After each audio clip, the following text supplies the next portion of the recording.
अस्सलाम वालेकुम रहमतुल्लाहि वबरकातुहू। सवाल है कि तशहुद में जब हम होते हैं यानी अत्तहियात पढ़ रहे होते हैं तो कलमा शहादत पर उंगली से इशारा करने की दलील क्या है, और 7 अज़ा पर सजदा किया जाता है, उससे मुराद कौन कौन से अज़ा हैं।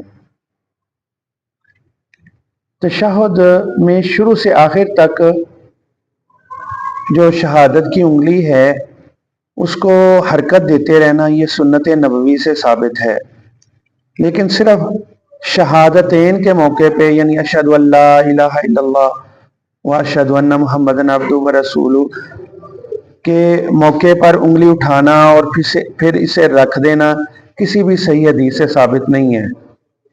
पहले और दूसरे तशहुद में उंगली उठाने के 2 तरीके हैं। नंबर 1, दाएं हाथ की 3 उंगलियां बंद कर ली जाएं, फिर अंगूठे को दरमियानी उंगली की जड़ में यानी इस तरह रख के, इस तरह दरमियानी उंगली की जड़ में रखकर शहादत को किबला, जो उंगली शहादत है उसको किबला रुख करें और उसको मुसलसल हिलाते रहें।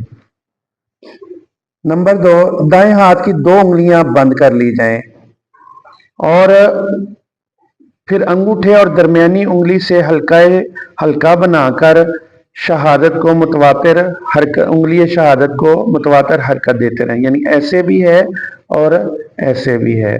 तो ये उंगली जब तशहुद शुरू किया जाता है उस वक़्त से लेके सलाम तक बाद रिवायतों में शहादत की उंगली को हरकत ना देने की सराहत है, लेकिन अल्लामा अलबानी फरमाते हैं मैंने ऐसी तमाम रिवायात जो हैं जो देखी हैं वो शाज़ या मुनकर हैं, उन्हें हरकत देने वाली रिवायात के मुकाबले में लाना ये बिल्कुल सही नहीं।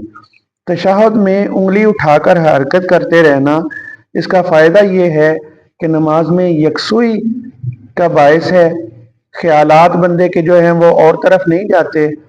और हदीस में भी है कि इसका इशारा रसूलुल्लाह सल्लल्लाहु अलैहि वसल्लम फरमाते हैं तशहुद में उंगली उठाना शैतान के लिए लोहे के नेज़े से ज्यादा ज़रबे कारी का बायस है। और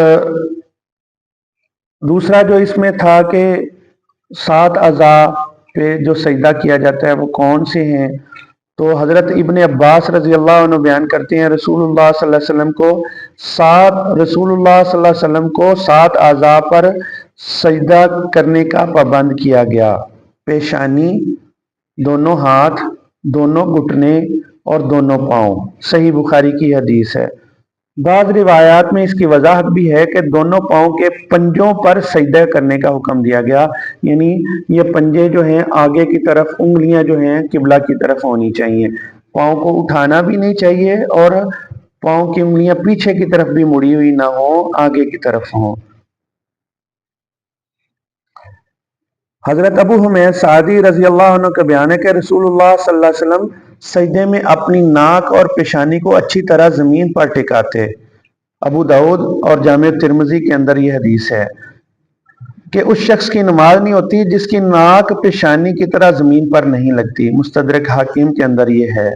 और वाज़े रहे बहालत सजदा पाँव की उंगलियां जो हैं वो किबला की तरफ हों और कदमों को खड़ा करके उनकी एड़ियां आपस में मिली हुई हों, यानी ये अलग अलग ना हो। सही इब्ने खुज़ैमा के अंदर ये हदीस मौजूद है। तो इस तरह हमें ये कोशिश ये करनी चाहिए कि ये 7 अज़ा मुकम्मल तौर पे टिका के तो तब हम सजदा करें। अल्लाह ताला हमें अपनी नमाज़ों को सही करने की तौफीक अता फरमाए। अस्सलाम वालेकुम।